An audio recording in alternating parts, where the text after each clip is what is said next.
राम मंदिर सोहळ्यावरून राज्यामध्ये भाजप आणि ठाकरे गटामध्ये चांगली जुंपलेली आहे।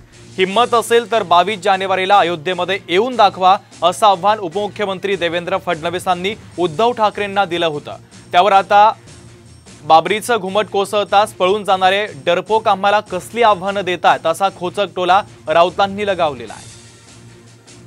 आज काही लोक विचारतात राम मंदिर काय तुमची खासगी प्रॉपर्टी आहे का? हे तेच लोक आहेत जे म्हणायचे मंदिर वही बनाएंगे लेकिन तारीख नहीं बताएंगे। अरे तुमच्या छातीवर चढून त्या ठिकाणी मंदिरही बनवलं, तारीखही सांगितली आणि 22 जानेवारीला हिम्मत असेल तर या अयोध्येमध्ये तुम्हाला देखील रामाचं मंदिर काय आहे हे दाखवू। सोडा हो, तुम्ही कसले आव्हानं देताय? हे डरपोक सगळे बाबरीचे घुमट कोसळतात पळून जाणारे लोक आम्हाला कसले चॅलेंज करतात?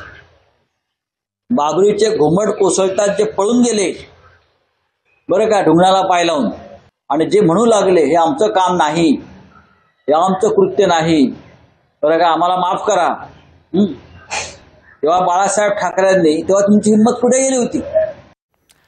दरम्यान बाबरी पाडल्यावर जे डरपोकपणाने पळून गेले तेव्हाच कळलं की व्हीआयपी कोण आणि ढोंगी कोण असा घणाघात खासदार संजय राऊतांनी केलाय।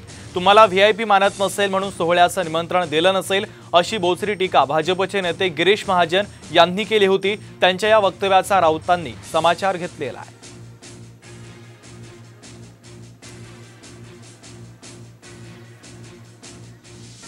उद्धवजी कुठे होते?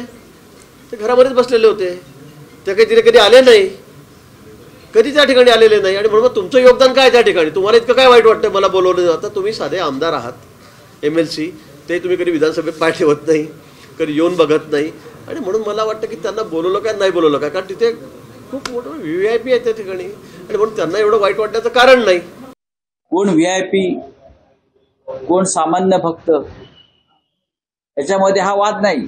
आम्ही सगळे सामान्य भक्त आहोत, म्हणून आम्ही अयोध्येच्या लढ्यामध्ये उतरलो। तेव्हा आजचे VIP कुठे होते? तेव्हा आजचे VIP जे आहेत हे ढुंगणाला पाय लावून पळून गेले होते, अशा काखावर करून आमचा काय संबंध नाही।